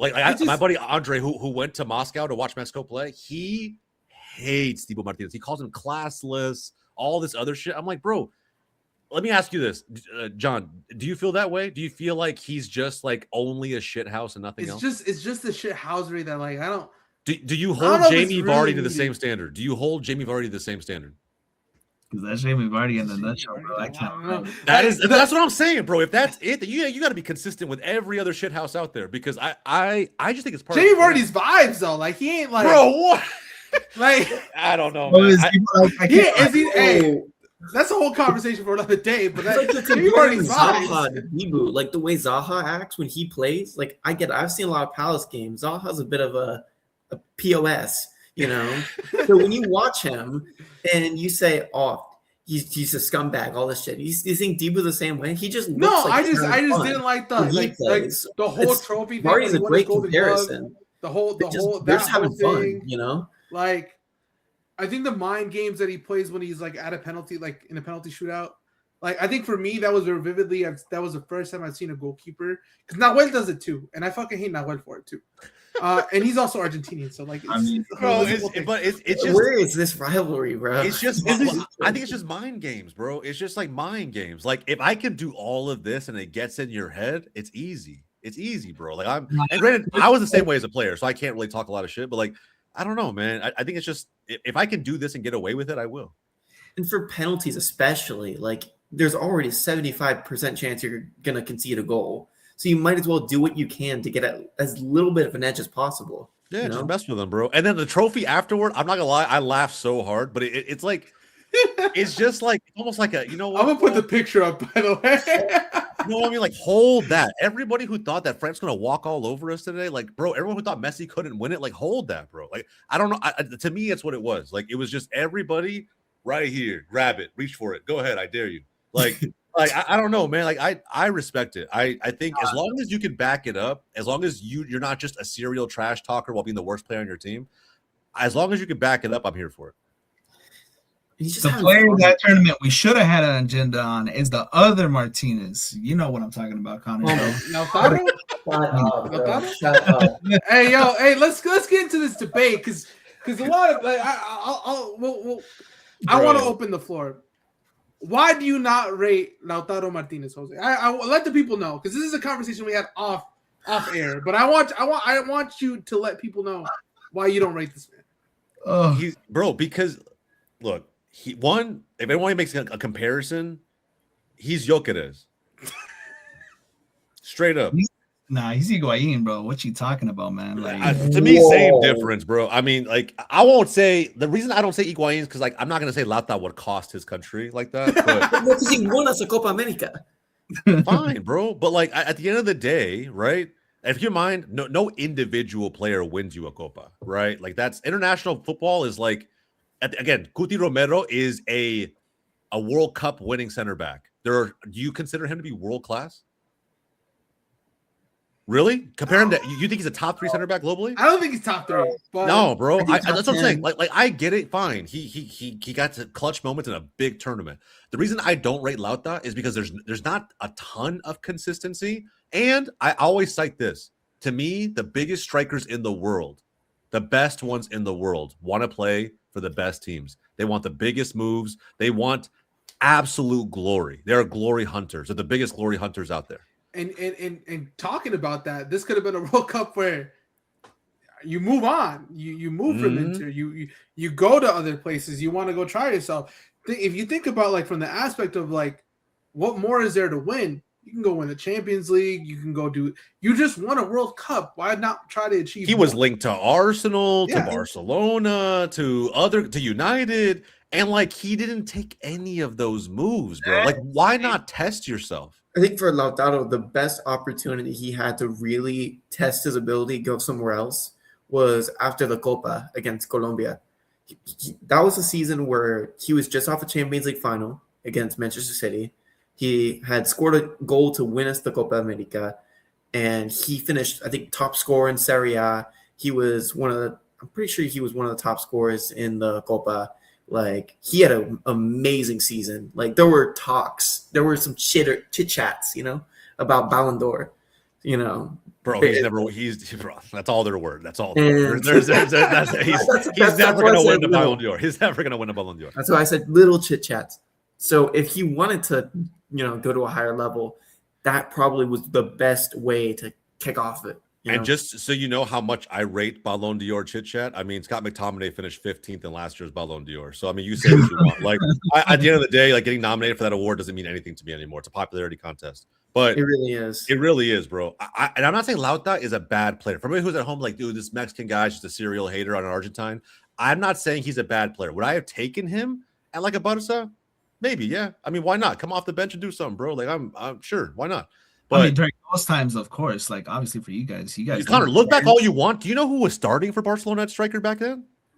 You think he's unseating Luis Suarez? No, bro. He's coming off the bench if he's lucky. That was like Suarez transitional period. He didn't have a transitional period, bro. He came in and started he got kicked out to go to Atleti, and then he won a title there. So that's what I meant by transitional period. I'm not saying he was falling off. It was more they were trying to kick him out anyway. Yeah. I mean, bro, he made the move. He got suspended, right? He made the move from Liverpool to Barca, and then like, bro, he had to sit out for whatever amount of games after the whole World Cup incident. Oh yeah. By the way, going back to that briefly, talk about biting people.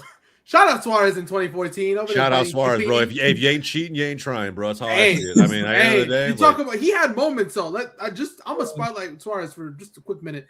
He had moments. He had that moment against Ghana, diving, not being the goalkeeper, getting a red card, and it worked. It worked, bro. If you ain't cheating, you ain't trying, bro. That's all I'm gonna say. Housery. We talk about shit housery. Shout out Chiellini's shoulder, bro. Shout out Chiellini's shoulder. Still got teeth marks on it. Literally, like you.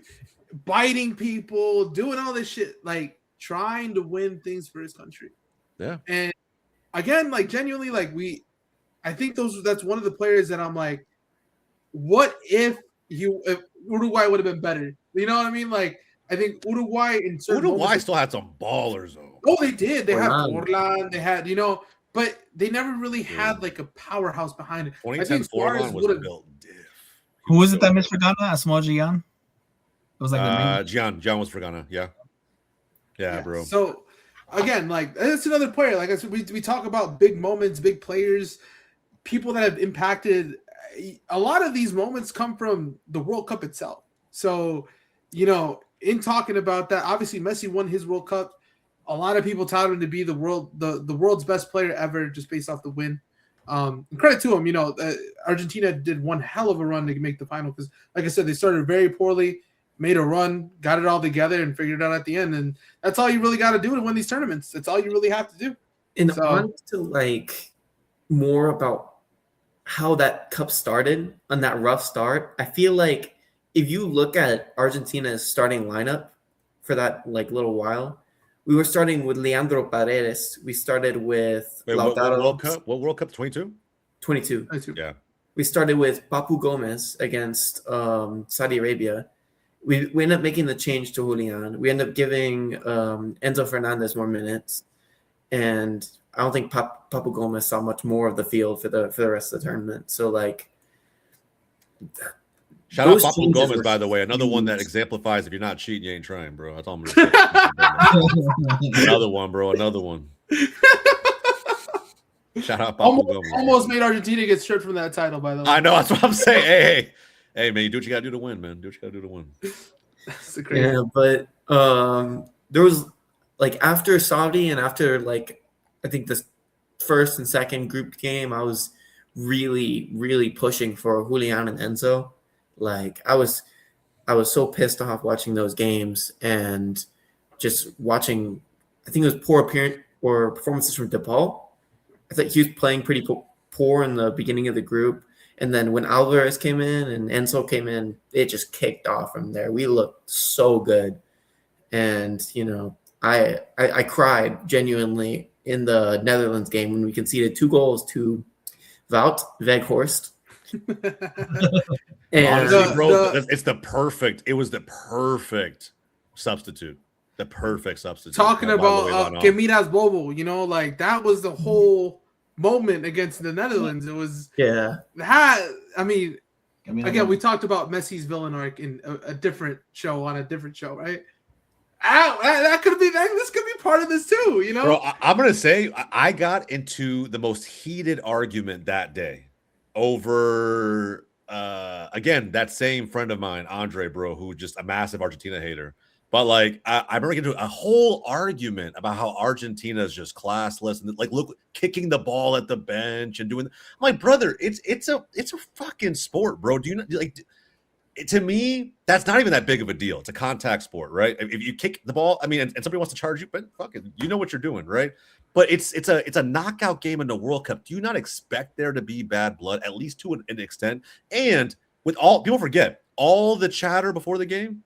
Louis van Gaal even saying shit in the press conference before the game started. Brother, that's bulletin board material. I'm going out there, and you are my biggest rival today. Like I'm in, bro. Let's do this. And so shut him up. And I feel like they did, even despite those crazy set piece goals by Weghorst at the end. And the Riquelme beef too.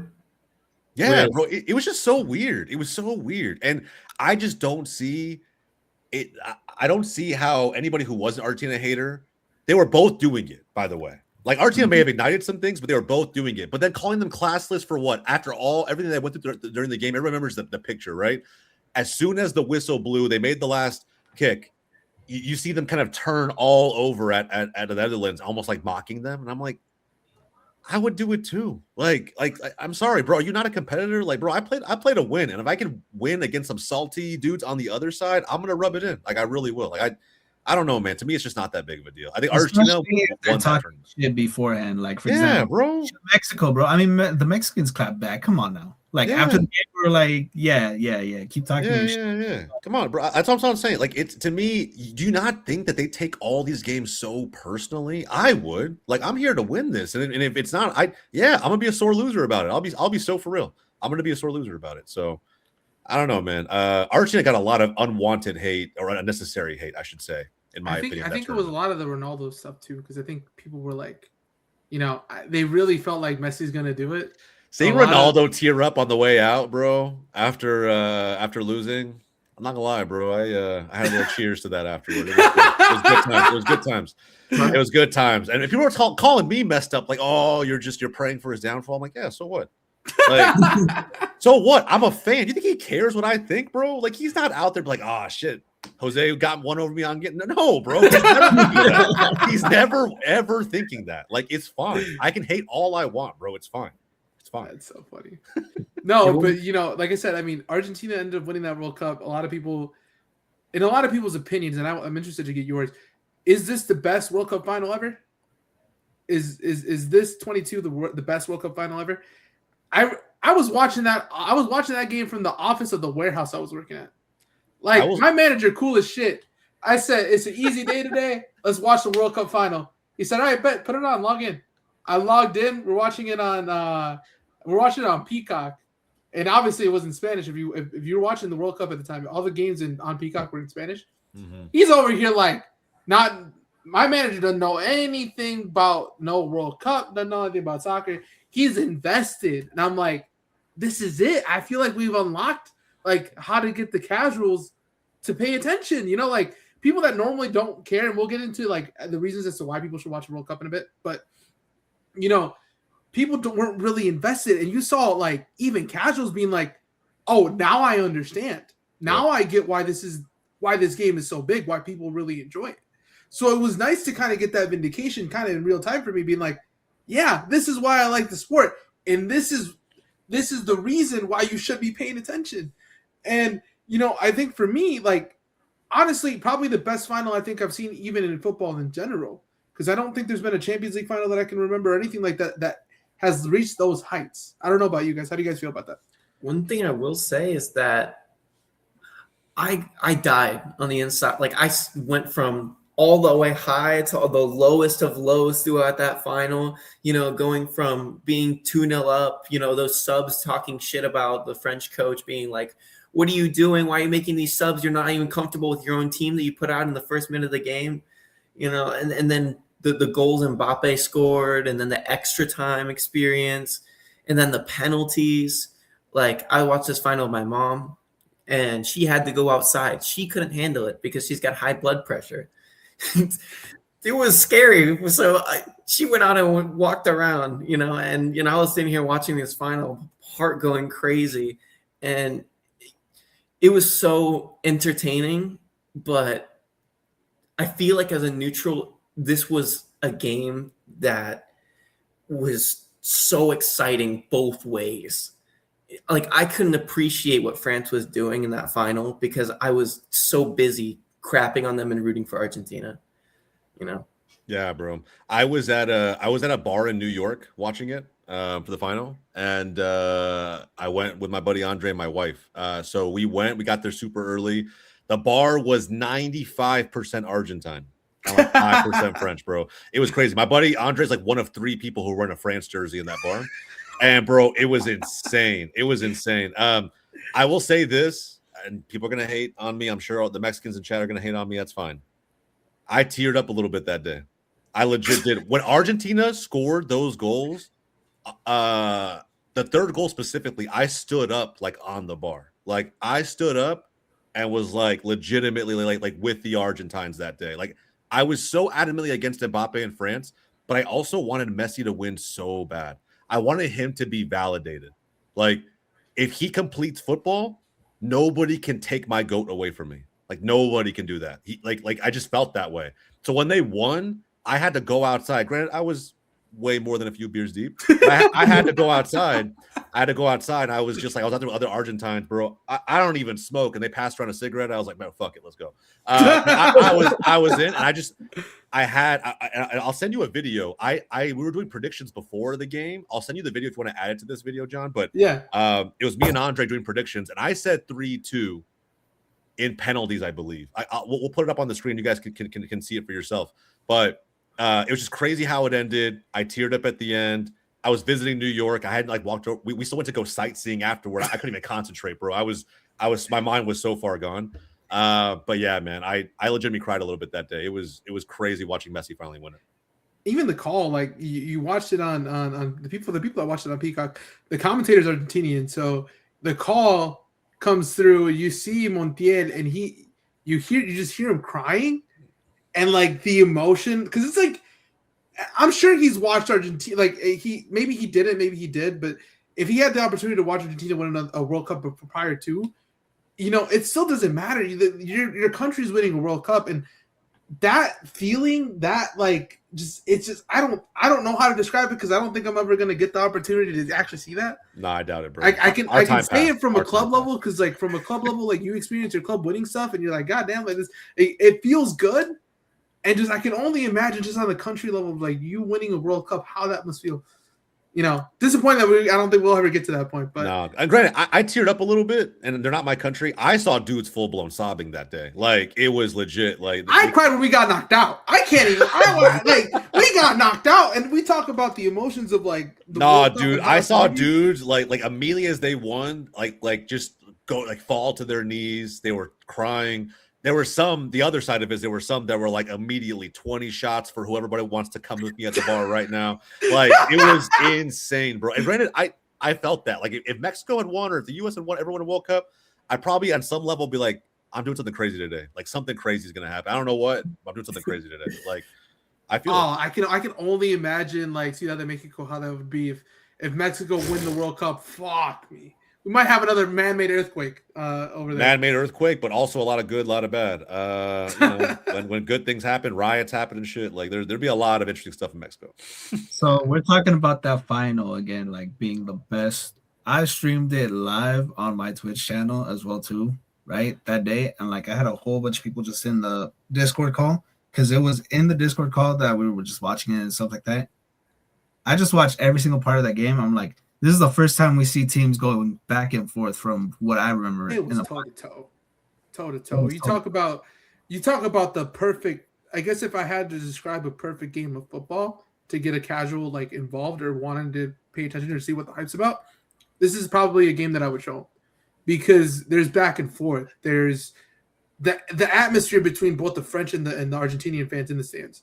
You have Kolo Muani arguably missing a chance that I would attribute that more to Dibu's save, honestly. Yeah, I would say he missed it. It was like one of the greatest saves in a final I've probably ever seen. Like he has that one-on-one against Dibu. Dibu makes the save, and it's so clutch for Argentina because Kolo Muani scores that goal. We're talking about Mbappe having 2 World Cups. Like it's over, bro. I convinced myself the whole time that he was through on goal that he was offside. I convinced myself he was offside because I was watching that and like I was already sobbing from the equalizer, you know. Yeah. So watching him through on goal, I was like, it can't end this way. He's offside. He must be. Yeah, bro. And the opposite feeling of that too. I remember when Argentina went up 2-0, I was like, there's no way they're gonna stomp on France in this game, right? Like there's just no way they're absolutely gonna do this. When Mbappe got the 2 goals, the brace before the Hattie, I was just like, bro, not like this. Not like this. There's no way Messi's gonna capitulate the World Cup final like this. And when Dibu made that save, it's so weird to say now, right? Hindsight's 2020, but he made that save. In my mind, I was kind of like, they're gonna win. It might be in PKs, might be whatever, but that save is gonna win them this World Cup. And you talk that's a big help for a player like Messi. Like this was, I think, probably one of the first years where I feel like Messi actually had the support that he needed to win. Because every other tournament before that, he had support in 18, I feel like a little bit, and even in 14, but his teammates kind of let him down. In this one, Messi not only was able to contribute, but everyone else around him also did as well. Bro. Like it was a whole team effort. It wasn't just Messi. Do you remember who got like yeah, do you remember how like crazy shouts? Like one, McAllister made a massive name for himself along with Enzo that tournament. Yeah. But I thought it was kind of crazy that more fans weren't talking about Di Maria because like Di Maria was so good. Di Maria, if we talk about the history of players criminally underrated, Di Maria is highly up there. Yeah, Di Maria is not respected as much as he should be. Even with Madrid, there was moments that he had in Madrid where but it's because of Mourinho, bro. Mourinho didn't fucking rate him, and like honestly, when they got rid of him and he went to United, I kind of was like, thank God, it's one less player I got to worry about, bro. And then when Ozil left, I was like, all right, Madrid's done for a little bit. All right, we might be okay. Granted, they rejuvenized that midfield. Barca's 3 versus their midfield 3 battle, but yeah, it was good. But I again, like it's just Di Maria to me. You saw it when he went to Madrid. I thought, like, when he moved from Portugal to Madrid, I was like, all right, bro. Like, I saw him in that first season. I was like, he's going to be a problem. He's going to be a problem. He's freaking Cux Puyol in his prime, bro. Like, bro, I'm telling you, man. And again, to have other fans and managers just not rate him, mind-blowing to me. But you fast forward then to a World Cup where I think a lot of fans consider him to be not washed, but just like. He was on the older side. Yeah, so the expectations weren't really there for him to actually maybe provide or contribute as much as he did, but he did. He was so good. And bro, in that final, that second goal, I was like, dude, Di Maria is so clutch, and he wants this so bad, man. He wants this so bad for Messi. Like I don't know, man. And you could probably tell. I mean, I don't know if it's controversial to say, but I feel like those players were actually playing for Messi in that World Cup because they probably knew, hey, this is his last opportunity. Yeah, I'd agree with that. But I think again, for me, outside of Dibu and Messi, who to me were the 2 best players on that team in that tournament, I think the 3 that stood out were Enzo, McAllister, and Di Maria. They were just so good for me. So DePaul was pretty good, but like he wasn't doing what those guys were doing. Yeah, for sure. So, like I remember that second goal we scored, the pretty sure it was the second Di Maria. The counter. Yeah. Yes, that was one of the best goals I have ever seen. It was so clinical. Every pass was so meaningful and intentional, and it sprung him free. And I remember thinking, like, if he scores this and we and go up 2-0, I'm not gonna say it's over, but dude, this is a massive advantage for Argentina. Yeah. And when he made it, bro, I'm telling you, I don't think anybody thought it was gonna be a goal, and the whole bar erupted. Like, it was wild. It felt a little bit like being in the stadium. Like, it was what I imagined it would be like in the stadium. It was crazy. I sprinted around the house. Hell yeah, man. It was insane. With that being said, if you sprinted around the house, why do you guys think people should tune into this World Cup? What is your number one reason as to why people should tune into this World Cup? And if you're not a fan now, why should they become a fan today? Let me go first. I was going to say, let me go first real quick on this. I think they should tune in because the one thing that's consistent, regardless if countries meet the expectation that the fans place on them beforehand or not, every major football tournament guarantees a superstar to be discovered. Like, it just happens, bro. It could be the Euros, it could be the World Cup, it could be Copa America. It doesn't matter. Like, there's always just this superstar that emerges, lands at a big club. And if you're a brand new fan to this game, or let's say the World Cup, maybe you kind of just started following along casually last couple seasons, and you're now kind of getting locked in. One, go back and watch. If you don't want to watch the full game, watch the highlights of that final because it was insane, 2022, like we just talked about. But beyond that, just you might find the next individual talent you want to follow, that you want to attach yourself to, and follow them as they move on to their next big move, their next big club. And from there, you never know. A lot of them do crap out. I'm not going to say they won't. I mean, you saw Connor shit on hummus earlier, but like at the end of the day, like I still feel like we're going to get some crazy moves in the summer following the World Cup, and you'll be there knowledgeable on those players as they make their moves so you can go deeper into the game once the tournament's over. Connor, what about you? I mean, the magic of the World Cup is that every game means so much. When Argentina lost, like for 2022, for example, when Argentina lost to Saudi Arabia, there were so many people that thought it was over, and then the Poland game had so much weight. The Mexico game had so much weight. Even Australia, it felt like anything could happen here. And even like, as I guess the rest of the panel could say, when you support a team that's like round of 16 quarterfinal, every game leading up to that point is so massive, and you get so emotional for all these games. It happens once every 4 years. These players aren't going to have this chance again for the most part. But normally players play for 2, 3, 4 World Cups? I would say 2 if they're lucky. There's so many players who only ever feature in 1 World Cup. So like it's just that assumes if you're playing in 2 World Cups, it assumes that you're one of the better players to come out of your country over the course of almost a decade. Yeah. Right. And like these players that are playing in these games may never see them in a World Cup again next year or the next 4 years. There's so much emotion that rides on this tournament. And I remember I went to, or back in 2022, I was still in high school, and they played all these games, or not all of them, but a good amount of these games in the classes, just because it was such a big thing for the games to be taking place at such weird times. And people in these classes that weren't super into soccer were getting so into these games because commentators, other fans, everyone is just pumping so much emotion and energy into this thing. Yep. Honda, what about you?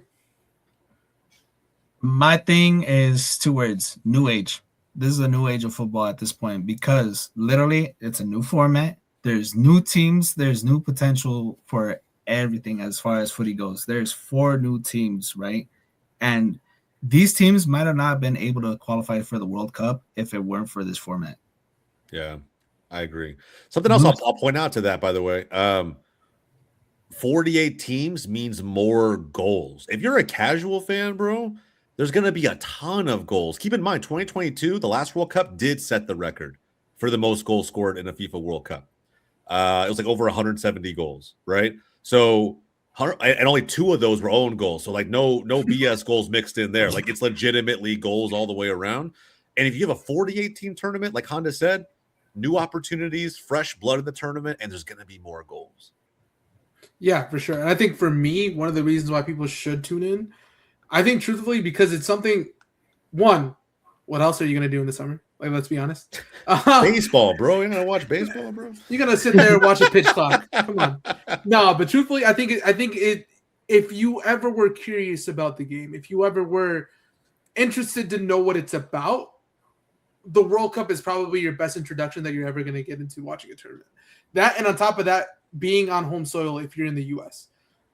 Depending on where you're located, there's going to be a lot of watch parties. There's a lot of events going around the World Cup that you can go with your friends. You don't even need to know anything about what's going on. Just go there and sit there and vibe with people. Yep. And I feel like even experiencing that alone, you'll understand why this game means so much to so many people.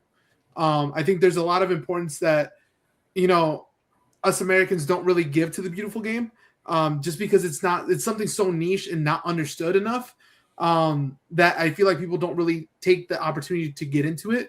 Whereas I feel like this specific World Cup, if you live in the US, if it's around you, if if you can get access to go to one of the watch parties, they're free. You can just go to it, just see what it's about. If it's not for you, it's not for you. But I think you should give it an opportunity to at least see if, hey, maybe I do end up liking this, and maybe there's a moment out there that's going to stand for you. And again, my hope for this tournament is that it allows for the game to grow in ways where it just hasn't been able to yet. I know we've been making progress in this country for that, and we just haven't gotten there yet. But I feel like if there's an opportunity to do it, it would be now. So I think that that's something that interests you. And if a lot of the moments that we covered now didn't interest you, or if something did pique your interest, it's more of a reason as to why you should watch the tournament. So honestly, that's my opinion. But I'm glad you guys, tuned in. And I know this episode was a little bit longer, so I appreciate you guys for sticking around and kind of getting to this point. We will have a predictions episode coming out. But if you did want to be a part of that predictions episode, I will drop a link to a form that we made.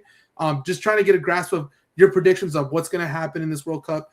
Top goal scorer, who's going to shit the bed, your dark horses, everything that you could possibly think about. Drop it down below. And hey, let us know some of your favorite World Cup moments, because there's a lot to go around, and some of us are a lot older in age. So some of us might remember a few more things, kind of like Jose from the 2002 World Cup, 2006, all the way to Connor to 2022. That's crazy, bro. That's crazy. I know y'all are jealous, bro. I've watched more football than you. I've seen more moments. I get it, bro. Of course I'm jealous, bro. I'm much knowledge, bro. But there's a lot of good football moments to share out there. And I hope that if you do get the opportunity, you get to spend it with some friends and just turn on the game, because you never know. There's a lot of these games, like I said, pique a lot of interest for a lot of people. So hopefully that does it for you. So remember, you're here at Compa Talk. This has been John, Connor, Honda, and Jose. We'll see you guys next time.